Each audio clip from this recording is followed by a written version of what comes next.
Well, Sunday's game was the battle of the beltways between the Washington football team and the Baltimore Ravens. But more importantly, it was the NFL's crucial catch game where they celebrate cancers of all kinds. And if you look around the stadium, it's pops of pink all over the place as October is Breast Cancer Awareness Month as the NFL tackles breast cancer.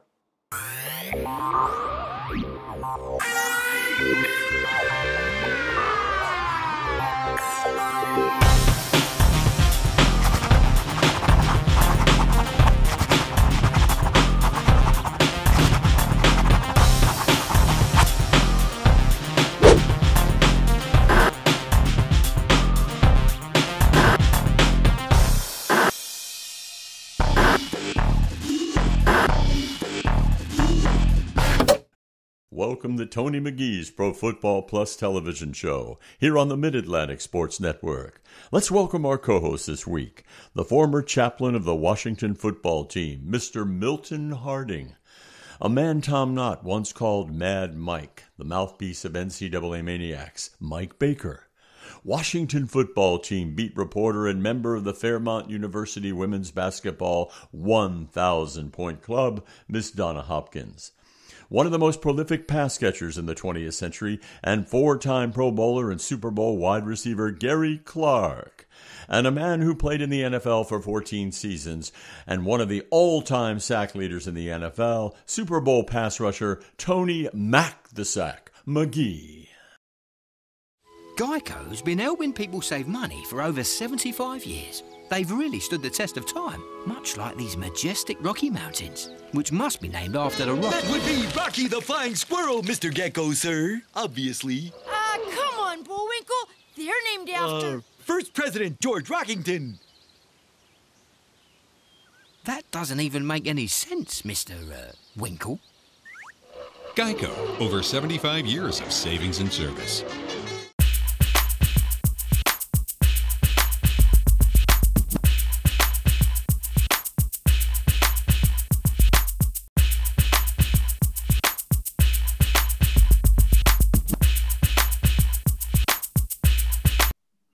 Welcome to Tony McGee's Pro Football Plus. I'm not smiling because they won. I'm smiling because I want to keep from crying. But at the same time, we know we got a job to do. The Washington football team once again fell short. Showed some good stats, showed some good things, but not enough to win. So what I do, I bring in the crew of tough guys and young ladies. I got the Milt here. I got Gary here. I got Mike here. I got Donna and me. Now, we're not going to be easy on these guys. I want you to come on and bring it to me. Milt, since you was the missing in action guy last week, I know you were doing some good things. And we also know if you were watching the game, you were at home because you are a homer. So tell me how great they were. Hey, there's lots of hope here, Tony. We got lots of hope here. It's 1 week at a time. We showed some improvement. We'll talk about that in a little bit. I tell you, Mike, you tell me about this offense, and everybody talk about how maybe the quarterback is getting better in everything. But on Sunday, to me, it seems as though once the game was out of reach, he got better. Well, he did have the big pass at the end of the game, and one asked the question as we look at Haskins' huddle, why in the world did they not go deep more than twice? I mean, he only completed 2 passes over 20 yards. But then again, Lamar Jackson didn't do much better. But if you look at basically Haskins' huddle, no interceptions, Tony, 32 of 45, 275 yards. But he was sacked 3 times and he was hit 9 times. And of course, the question I have for you is, why wouldn't you roll him out a little bit more? We saw a lot of that last year and a little bit in the first game. Why wouldn't you roll him out? In addition to that, why wouldn't you, if you've got that kind of pursuit, why wouldn't you throw a screen? You can throw a screen when you got time to throw a screen. Okay. You can roll them out when they can get to the corners, but you can't do anything when you can't run the ball. And that's what I'm seeing, Donna, right now. They're not running the ball, and that's going to be a problem. Yeah, Tony, 69 yards is not going to get it done. Gibson had 46 on the ground, but for the 4th game in a row, they haven't been able to get the running game going. Now, on the Haskins situation, Tony, let me just hit that a little bit. Now, Mike said, why won't they go long? Well, he threw some balls long and he threw some balls short, but he was not hitting the targets earlier when it counted the most. And Tony, they stacked 8 men in the box. They took that passing game away, and they said, we're not afraid of you. We're not afraid of anybody in the receiving corps. Now, they needed to be afraid of Terry McLaurin because he had 118 yards. He's being productive, but another receiver stepped up this week. That's Isaac Wright, and he had about 4 catches, but it helped him a lot. But this team at the quarterback position has to get better, Tony. And I think the offensive line did a decent job, but as a unit, they're not getting it done. Gary, let me ask you this, and you know you're a premier receiver, and you know what I'm saying.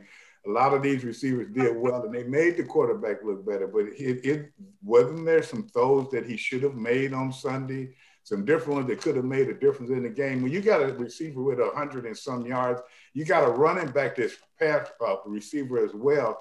And those two guys have all of your yards. What do you think this quarterback could have done different to maybe help the team a little more? I think the one thing that was missing from his stats was touchdowns. At the end of the day, it's always good that you have some touchdowns that comes from the passing game as well as the running game. And but honestly, I think he did improve. I think he did do a better job than he's done in the previous weeks. And I think a lot of it has to do with understanding the talents of the receivers that are around you, what they do best, how to get them the ball in situations that allow them to perform the best. So if you do that, what's the coach feeling, Donna? Well, Tony, let me just go to the coach and we'll see what he has to say about all of the players in the offensive scheme. Obviously, he made some good throws. He threw the long one to Terry at the end of the game. It was inconsequential at that point. But, again, doing the things that he needs to do and showing the growth, that's what we're looking for. And again, it's this tough situation. I mean, again, we're looking at our circumstances right now as a football team. We're in a very interesting situation right now.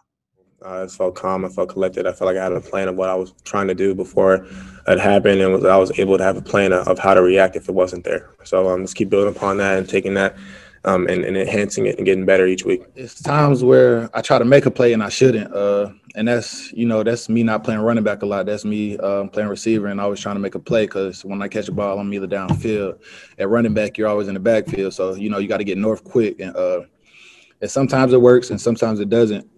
So I just need to learn when to pick and choose, when to just stick my foot in the ground and get north and get those 2 or 3 yards, and get positive yards instead of trying to make something happen. And, sometimes it's for a loss. The biggest challenge was just being able to beat that man coverage and getting open fast enough because we knew that pressure was going to come. So that was the biggest challenge, just making sure that Dwayne was comfortable and we gave him the opportunity to make opportunities. Looking at that piece, Milk, I got a question for you, and Mike, I got one for you. First, Milk, it seems as though, and I think it's time for us to go into the panic room. When you listen to that coach, it seems as though we're trying to figure it out, but it's a little bit more difficult than we thought. What's happening with Haskins, or what we need to do to help him. Do you get that feeling? Yeah, I get that, but let me go back and this is like a jigsaw puzzle, and each week we put a piece together. We put a piece in. All right, so the coach said from day one, let's temper what we expect out of this team right now because everybody's coming together. We got new strategy, we got new coaches, new players, all of that going on. And looking at it from top line, just this past week, Scott Turner made a comment which caught my ear. He said that Dwayne Haskins has to be able to make the right play instead of the flash play, if you will. He can't, and I think that was prominent in his game. I mean, he's competing against Kyler Murray in the last week, and now he wants to show. And then there was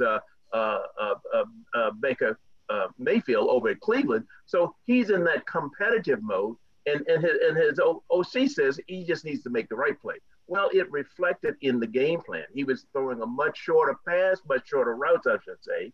And he was getting the ball out to Antonio Gibson to let him use his skills. So, I mean, let's hold up just a little bit here. One thing I'm encouraged about, Tony, is Wait a minute. They changed you the strategy. Answered Donna's question. Now, hey, Donna, do you hear that he's gonna give an alibi No, and no. I asked Donna the question, should he have thrown the ball around? And she had the coaches, what the coach said, here you come going alibi. Oh, he threw it here. He threw it there. Hey, Tony, here he go making excuses again, because the thing about it is, if he watched the same game that I watched, he would have saw that Haskins missed a lot of balls that he should have hit.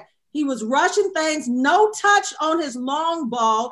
He had probably one ball, and that was to Terry. But other than that, he didn't. Let's just talk about the 18-yard sack that he took, that he should have just got rid of the ball. And then it was some bad play down the stretch where he should have went in the end zone on 4th down. That's the only way they were going to get out of that situation. And they went to the side. So I hear Milton making these excuses. Hey, we're in the 4th game. He wants us to act like we're in training camp again. Come on, wake up, Milton. I'd be happy just to hear you mention a couple of things that he did well. Just 2. I mean, just a couple. All right. He had his gray jersey on, and he started the game. I gave you 2 right there. Michael, let me ask you this. In that piece, we saw a lot of new, and I want to ask G, I want to ask you after I talk to Mike. We saw a lot of new people in there. Are those some of the young and up-and-coming players that we should keep our eyes on? And Gary, what I want to ask you is, seeing though 2 or 3 of them were wide receivers. So tell me about this wide receiver core that Washington has. But first, you might tell me, are those some of the young players we should keep our eyes on? Absolutely. If you think about the 3 players, and then I'll tell you a couple of things the coach has said and what his week is going to be like with the cancer treatments. But if you take a look at some of these guys, you've got McLaurin. These are the 3 players that we need to watch on offense. Logan Thomas, who I think has an enormous amount of promise. He has good hands. He can block well. He's coming. He's going to get better. But then Antonio Gibson, and I think before the show, I think Gary said it right. I mean, this is Kelvin Bryant all over again. And I think Gary will share with me, it's the same number also, if my memory serves me correctly, that Kelvin Bryant wore. But I just wanted to touch real briefly on what the coach is going through. He's got 3 more weeks of cancer treatments, Tony, and he has said he is not going to sit out. He will be coaching this team. As you saw him on the sidelines, he had to take a little break once in a while to sit on the bench. He says he's listening to his body. But on the other hand, he did have timeout dilemmas, both at the end of the first half and the second half. I'm not sure how to rectify that. And he says Dwayne will learn. The question is when. And then finally, he really loves Antonio Gibson. I mean, that was a great draft pick if you think about it. I think so. Now, Gary, looking at this wide receiver core, I think they will be instrumental in how well Haskins play in the future. And it looks as if they have a pretty good core of wide receivers. Yeah, I mean, right now, the receiving core is really carrying the offense at the end of the day. I mean, the running game has to come along because you have to have that equilibrium for to be a successful team. But right now, Terry and company, they're doing a great job of going out there and making plays when they get the opportunity to make plays.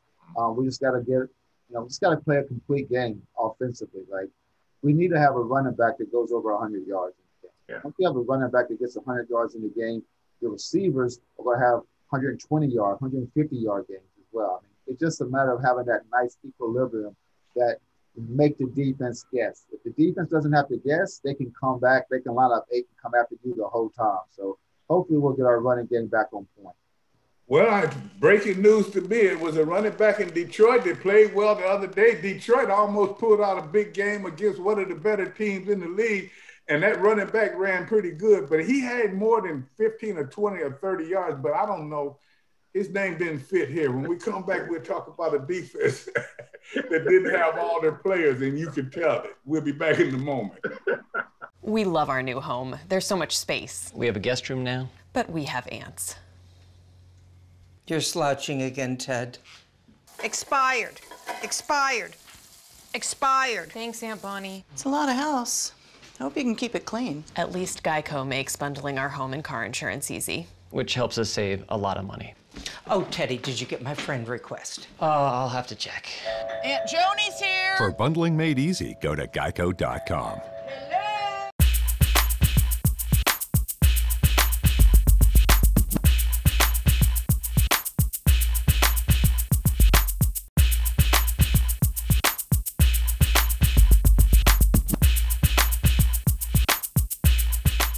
But now you're talking about my favorite part of the team. You talking about my part that when we do not do well or they do not do well, they always say we're the reason that we lose, but we know we're the reason that we win as well. On Sunday, the defense did not play. We've always talked about the wall, Mike, but the wall was a little weak on Sunday. What do you think the problem was? I know we had a couple of players out. Yeah. Ionitis is a big one, but the wall should never be that weak. Yeah, Donna let us know that Ionitis is going to be out for the rest of the year with that torn bicep. But if you take a look at the wall, the only person that had a sack this past game, of course, was Tim Settle, and he's beginning to settle in from Matt Ionitis, but no one else had a sack. And, of course, Chase Young is not playing. He's injured with the groin injury. But, you know, I don't know. You all can comment on the wall better than I can. Chase won't be back for a while. Yeah. Oh, really? Okay. I think it's even though I think Donna has some information about Chase coming back in 2 weeks. Donna, is that correct? Yeah, they're looking because they said that it wasn't pulled as bad. They're looking maybe like 2 weeks, but like you said, just depends on how he goes in practice. That's a hard injury to get over. Yeah. Especially at his position. It's the worst injury I ever had in my life. And you guys know me. I had hamstring injuries my whole career. I was able to go out there and play with those injuries. I knew I could shoot them up and go out there and play. I tried to do the same thing with my groin. That did not work. It did not work. They do operate on that eventually if it's 5 weeks of life. You got to keep in mind. Just to come back, and it never quite came back the right way. It never, ever came back the right way. Now, that's what you always hear. And, you know, they always say that's because of the adhesions that build up from the injury. And once they're there, if you don't never tear them right, your groin would never be as loose or flexible as it was prior to that. And now, Milt, you take a look at that, and Chase has got that injury right now, and it really impedes him for the simple reason, will he be back? Because he's built for power and strength, but also speed. Tony, I would say, you know, especially with Gary's, to his point about the groin injury, because it's Chase Young, a groin is like, even though that's like a gold mine for him, especially with his rushing style and his power. He needs all of that. And my hope is that he doesn't come back too early or too soon, because the wall is not doing what it needs to do right now. But I just think right now, I agree with Gary. He's going to be out more than a couple of weeks, in my opinion. I would hold him back. I would hold him back for at least 4 weeks. From himself. Yeah. I don't think you want him out there. They probably will, because they got a big investment in him. But Mike, you seem to think that they have some defensive backs now that bear watching. I tell you what, I'm very, very excited. These are three of the young players we need to watch. Landon Collins, of course, we've signed him for another several years, but we really like John Bostic and how he stepped up. He was a leading tackler, offensive player of the game. And I'm so glad we got back Kendall Fuller. He really is a Washington football team player. A local kid, went to Kansas City, got the money, won the Super Bowl, but wanted to come back to Washington, had 2 interceptions. Boy, he's playing at full strength now. But you combine Darby and Fuller, those are 2 of the best corners we've had in a very, very long time. I'm very excited about this. But, Tony, let's be fair. Let's be fair. The Ravens, their defense, Matthew Judon, 2 sacks, 5 quarterback hits, Patrick Queen, 12 tackles, Marlon Humphrey, Marcus Peters. They got a defense too, Tony. I'm awfully excited about that, Mike. Awfully excited about sitting out that. I'm just wondering, hey, Gary, you see what color the sweater is he has on? I'm looking, I see. We're going to have to you have know a what? We're talking about the Ravens. Are you in Baltimore or are you in Washington, Mike? I have lived in both cities. We didn't ask you that. I'm like Judge Judy. That's not an answer. Well, it's hey, just Tony, it smells like Homer, Tony, is what it smells like. I'm just saying, there's a little smell like Homer. In case Washington flails down the road, I want us to have something to talk about. Okay, we will talk about, but don't be giving those stats on this show about them. They're not Washington. Donna, let me ask you this. What do you think the coach is thinking? And one thing, whenever I hear individuals and we watch the games and stuff, you never hear a lot of things about our linebackers. No, Tony, but let me go to the tape and we'll hear what he has to say before I jump in. But I wanted to just touch base with Chase Young again. Remember also during training camp, what may make him coming back too, is that he had a hip injury that may be a problem too, as far as aggravating that growing injury. So you just never know how that's going to play into the equation either. But let's go to the tape and hear what the coach had to say about the defense. I think sometimes Landon gets outside of the realm because he's pushing to make things happen. You go back and you watch the way, and this is true for a lot of our veteran guys, especially on the defensive side. You know, as things get later in the game, you watch things break down because guys are trying to make plays. They want to force a fumble. They want to take the ball away. And they get outside of it. But early in the game, when you see the guys doing the things that they're capable of, playing the way they're supposed to, that's exciting.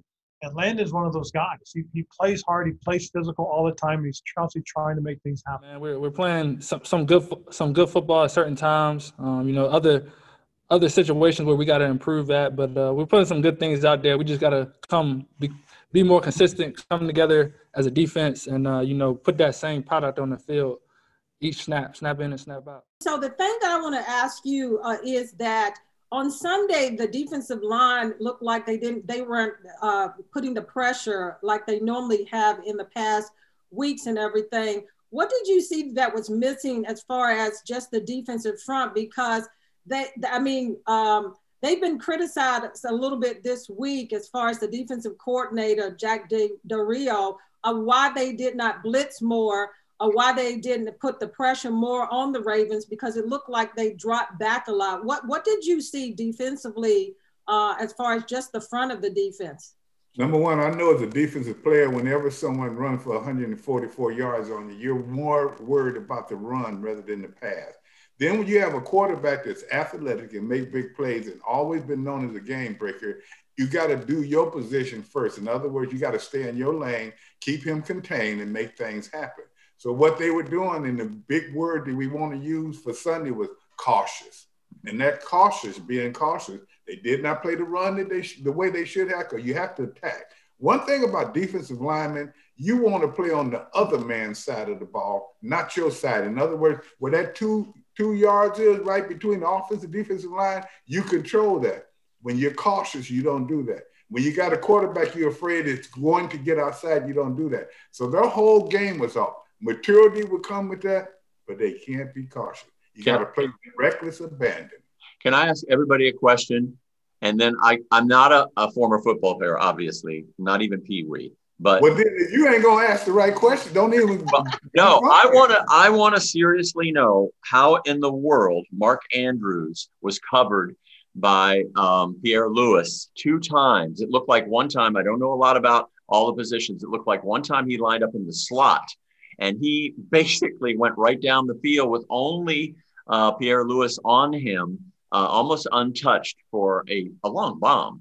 And then secondly, they didn't even make an adjustment. There was no safety over top. It happened again in the game. This Washington football team is number 1 in giving up touchdowns to tight ends. Well, number 5. What's going on? I put that in my notes. We've never consistently, that's been a problem area in defenses even before this year. We've never been able to contain tight ends, even, and I'm going to date myself here, even back to Mark Bavaro out of New York. I mean, their tight ends have made a dinner on us for a consistent time. But I still, this is me, it could be the homer coming out of me, but I still say this defense, especially this defensive backfield, it is going to come together and play well, just as Kendall Fuller was talking about. Linebackers, they were a problem in Cleveland. It bled over into this week's game because you have another running quarterback. I mean, I'm looking forward to the days to see what we look like when we kind of have an idea where the quarterback is going to be. But I think that the strategy was to keep Lamar in front of you, and we didn't do that as well. You think about just a point, Lamar counted of that 144 yards, he counted for 50 yards on one play. Okay, and not to say that we just wink at that, but for the most part, I think Ingram had 43 yards or what was his total. So the leading running back after Lamar hits that big run is 43 yards. So I think for the most part, even Gus Williams, and he's got some burners. And in fact, I thought he might be the one that hurt us even more than Jackson or Ingram. But we contained all of the other running backs. It was that Lamar got away, and we made bad plays on defense at the wrong time. at the Yeah, moment. but you know what, Milt? You said Lamar got away, but that's their game plan. That's part of their running game plan. So their running game defeated our defensive line. That's what I'm talking about. Well, You yeah. have to be truthful with it because that's Good point. part of the schematically. They're always going to make it where Lamar is going to get a certain amount of yards because that's what he does. That's a very good What point, I'm talking about is what can this defense do? And I asked that question again, which nobody has ever answered. So I'm going to ask G, who is an offensive genius. I don't know what he know about defense because it's always about the wide receiver. I'm a two-way performer, baby. I'm a two-way performer. You know, dog. I made all my teams as safety when I was in high school, so I can do it all, G. But no, what I think as a player, I know you have your defensive coordinators, your position coaches, they'll come in and they'll tell you the way to play, and you have to take that information in and understand that. But as a player yourself, Tony, you know I'm going to come and ball the way that I ball. So if I'm an intense guy, I'm going to play intense because I'm not used to playing securely like that. I'm not used to not playing at full throttle. If you're a player that plays at full throttle, and that's what got you into this league, that's what your call is, why are you going to ever tell me to push that back, to pull back on that? Because at the end of the day, I'm a professional football player now. My job is to make the play. He's a great player, but if I don't think I'm a great player as well, then what am I doing playing? So what I'm saying is I'm going to tackle you when you try to make that move on me because I'm a defensive specialist and this is what I do too.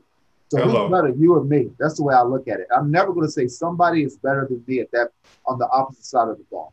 And you know what? It doesn't matter about positions or opposite side of the ball. You said something very important. If you notice in our earlier piece, the young running back said, I wanted to make a play, but I didn't think I would be doing right. Whenever you can make a play, and that's what happened.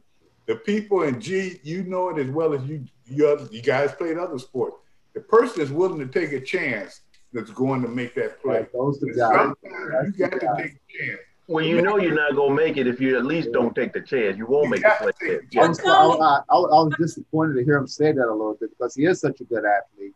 Because, like, sometimes they guess right too. Sometimes they make play too. They just happen to make a play on him when he was trying to make a move. But what you have to figure, 8 out of 10, I'm going to win. But Tony, I've been told I ain't paid the bills lately, and I tell you what, I already got bill collectors at home, bill collectors on the show. Let me pay some bills. When we come back, we'll talk about the specialties. But all of you know, Mike been producing this show for years, and Tress Way has been every time special teams play of the week. Not Hopkins either. We'll be back in a moment. Tara, did you know Geico is now offering an extra 15% credit on car and motorcycle policies? Wow, okay. That's 15% on top of what Geico could already save you. So what are you waiting for? Adina Menzel to sing your own theme song? Tara, Tara, look at her go with a fresh cup of joe, getting down to work early, following her dreams into taxidermy. It's tax attorney. I read that wrong, oh yeah! Geico. Save an extra 15% when you switch by October 7th.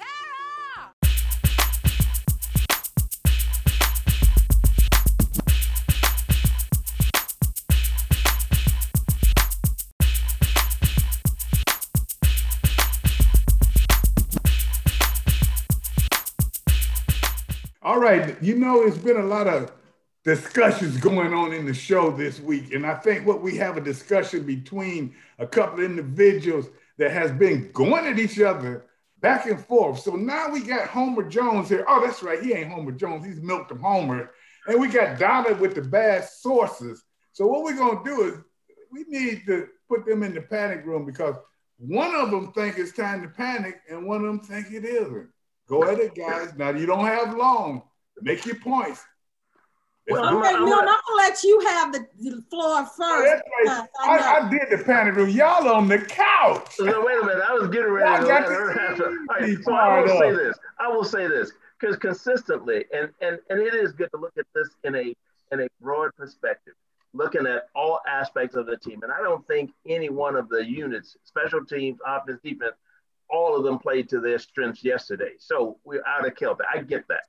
But I also get the temper of the coach who says, I'm putting a team together, I'm bringing in a strategy, and that strategy has to work for the whole season as it progresses. So I can see some improvement. I almost said great improvement, but it wouldn't take much. I see some improvement from not the Philadelphia game, because I mean that was that game, but over the weeks, especially after last week out in Cleveland, I see the changes. I see the improvement, and I'm willing to go there. I'm looking from a full cup as opposed to a half full cup. Donna? Hey, Milton, the cup ain't even a half full yet, and you're talking about the coach talking about not pushing the panic button, but you heard in his voice that he wants this team to improve right now. He's looking for Haskins to step up. He said that it's going to come a time when if Haskins does not step up, that it's going to be a changing of the guards at the quarterback position. Now, Haskins is the leader. You're making excuses for Haskins right now. Not a problem with it. He's a young rookie quarterback. There's a lot of rookie quarterbacks in this league. He's got to learn. Stepped up, and he has to do a better job. This unit as a whole has to do a better job.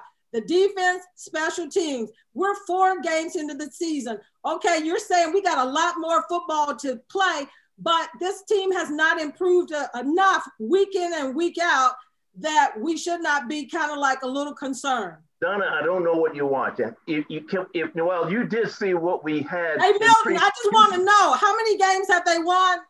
Okay, how many games have they won? But Isn't it about the winning and the losing? That's one more than some teams in the league. So let's look at that. We have one game, Milton. Listen, how many games, Milton, have they lost? There is some improvement going on. Will you at least say there is some improvement? Hey, Milton, if it's improvement and enough that we're seeing W's, this is what counts in this league, Milton, is W's, not almost close to, but it's about who's winning games. As we improve, the W's will come. If we listen to Coach Rivera, and I have to, if we listen to Scott Turner, and I have to, Coach Del Rio, and I have to, I see where there are adjustments being made. I see players playing better, to include, I mean, Haskins looked distinctively different from last week to this week. Even though he didn't have a great game, he looked distinctively better this week than he did last week. Better, Milton, than it results in a W. I just want to know, is it a W? So you just want a W? Hey, isn't a W is going to move us up the scale, not down the scale. Okay. I don't know what you want, Milton. I don't know if you want to win or you I enjoy the W's too, but I'm saying we were starved for W's for so many years. And now we started out the year with a W. And that whetted the appetite for it. Hey, Milton, this team was supposed to be better this year. The thing about it is, the only way you're going to go up the scales is give me W's. This team is both better. of you have good points. This team, Milt's point, this team has shown improvement. But Donna, your point is right.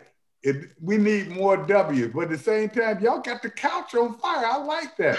At the same time, you had good points. But one point we always have to realize, in the end, they are in one of the weakest divisions right now, and they're in 3rd place. Here you have Philadelphia with 1 win, 2 losses, and a tie, and they lead the division. So we got a problem. So let's go back to special teams again. Yeah.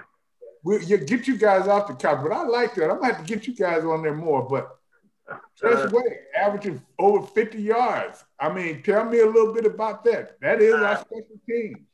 Well, I know you probably won't say there was an improvement this week, but over the debacle that we had last week and the week before that in Arizona, there was fewer mistakes. I'll put it like that. But I didn't think the special teams. Now, one bright spot on the special teams was Isaiah Wright. I would love to see him used a little bit more in that return game, because I mean, some things you can't coach. You either have it or you don't have it.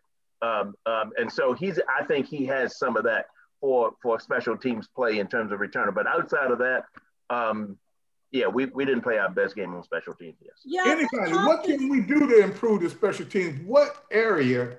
And I know we got a couple of good kickers, but what area we need more? Gee, when they brought you here, they didn't know you were going to be an all-star receiver. They brought you here because they wanted you to get special teams, because Gibbs always wanted those special teams to play well.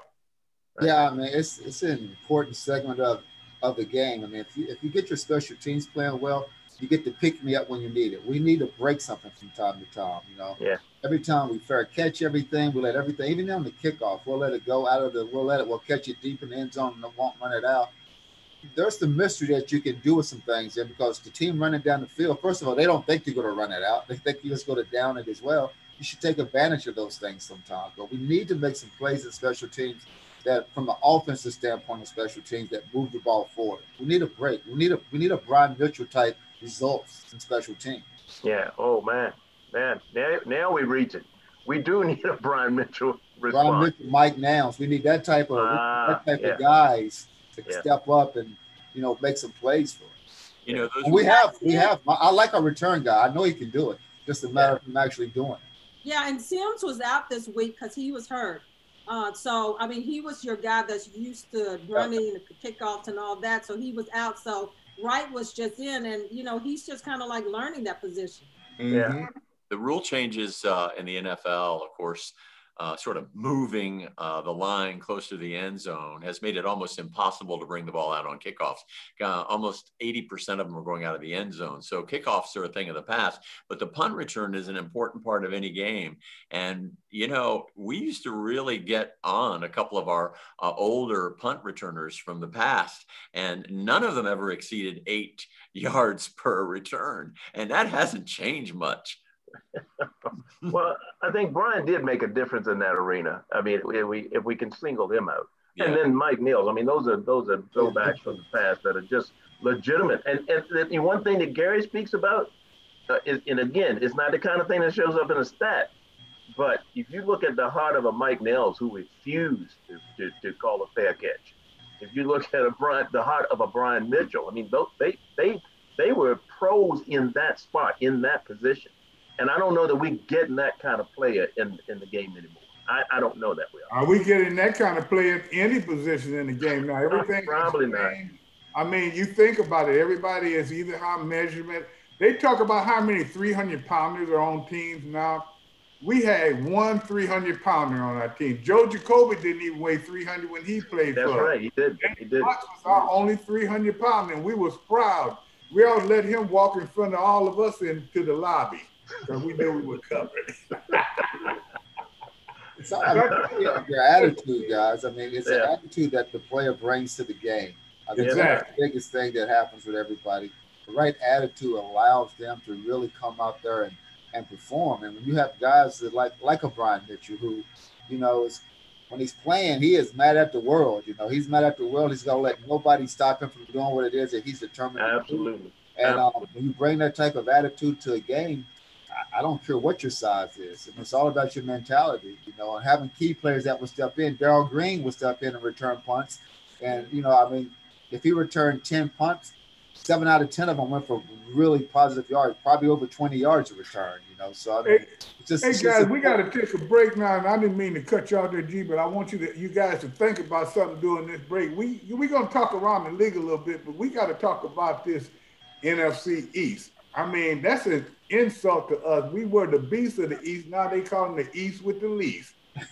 Man, I'm almost shaking. When I come back, I may have my face covered. We'll be back in a moment. Gene, did you know Geico is now offering an extra 15% credit on car and motorcycle policies? That's great. That's 15% on top of what Geico could already save you. So what are you waiting for? John Stamos to knit you a scarf? I'll finish, Gene. Enjoy. Thank you. I give. The stitch work is impeccable. That's just a double fleck pattern with a reverse garter stitch. No big deal. Is your hair this soft? Softer. Geico. Save an extra 15% when you switch by October 7th.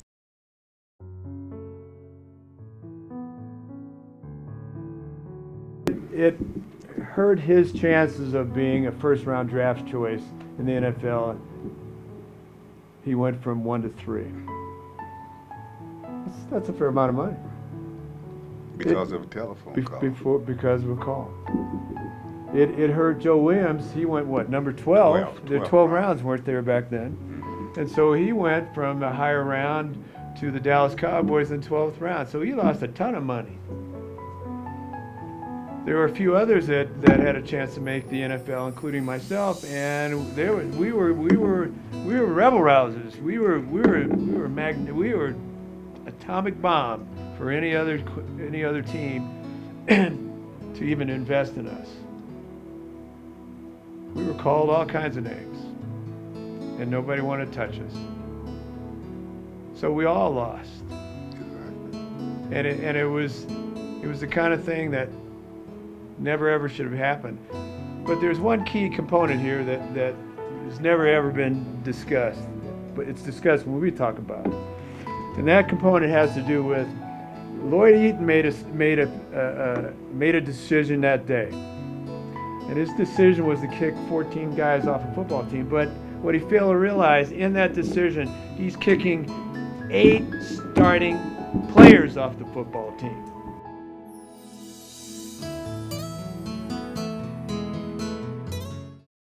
You know, I know each and every week you wonder why we are doing things on the Black 14, but right now, social injustice is very important, and it's our,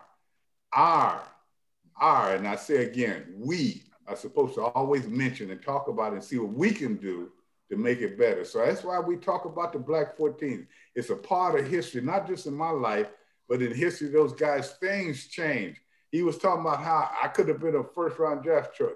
It didn't change, but we do have social injustice. They're still talking 50 years later, so it was worth the while.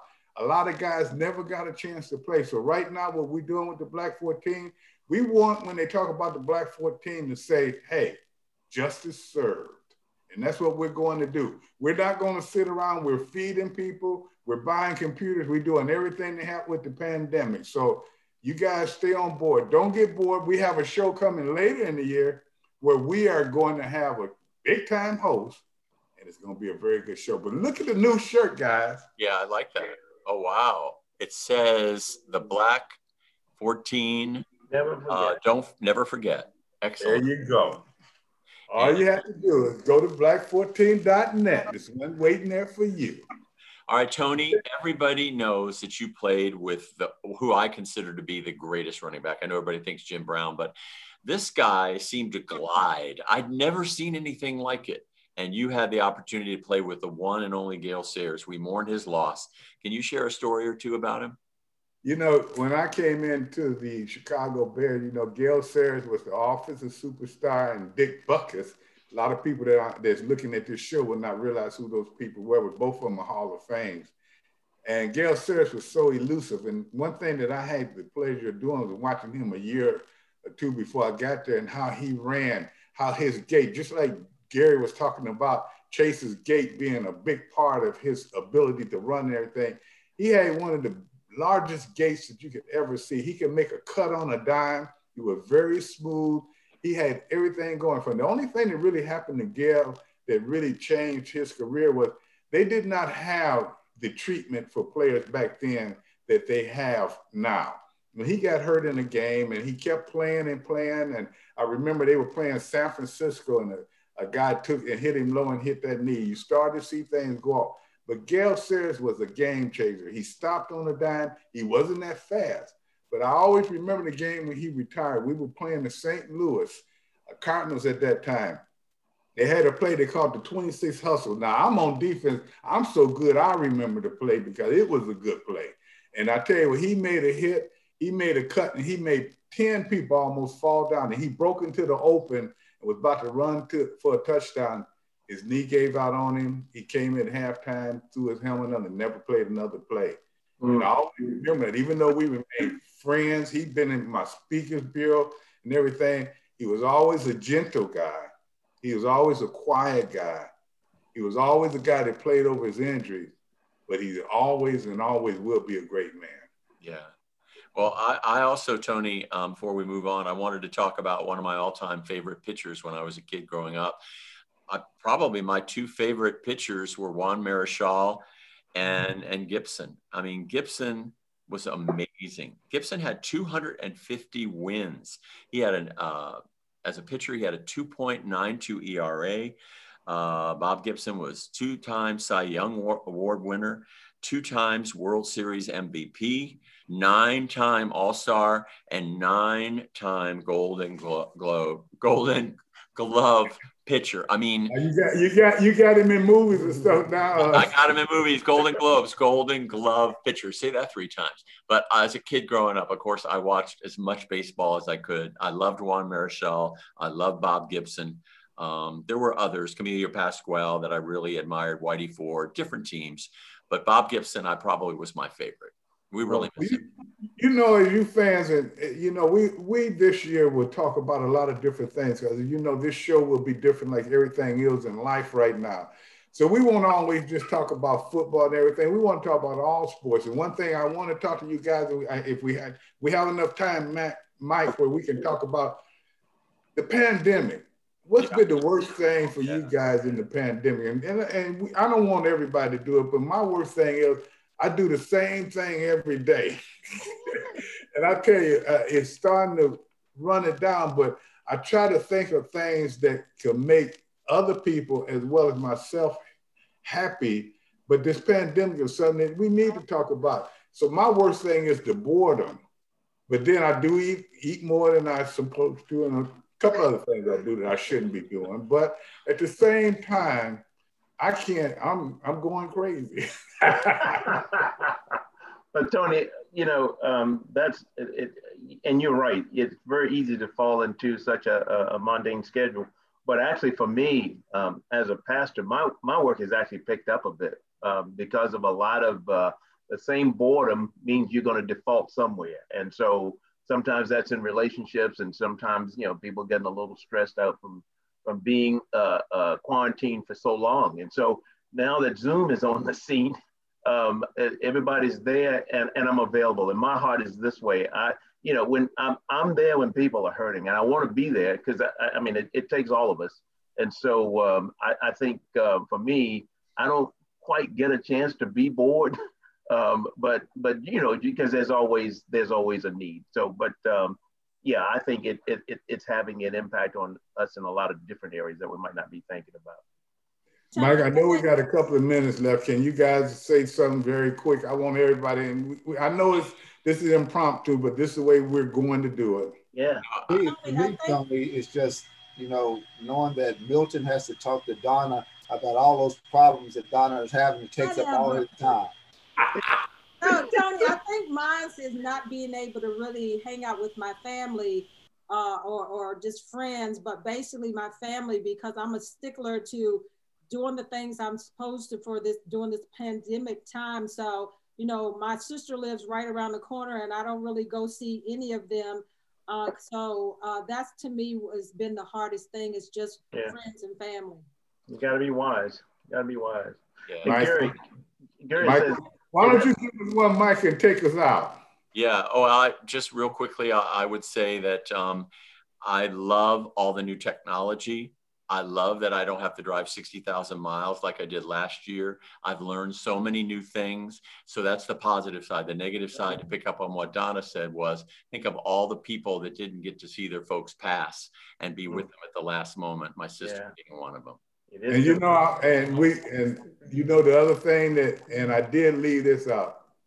One thing that we all have to do and continue to do that I like to do is try to stay positive. And one thing that I have developed a little better is my prayer is coming back.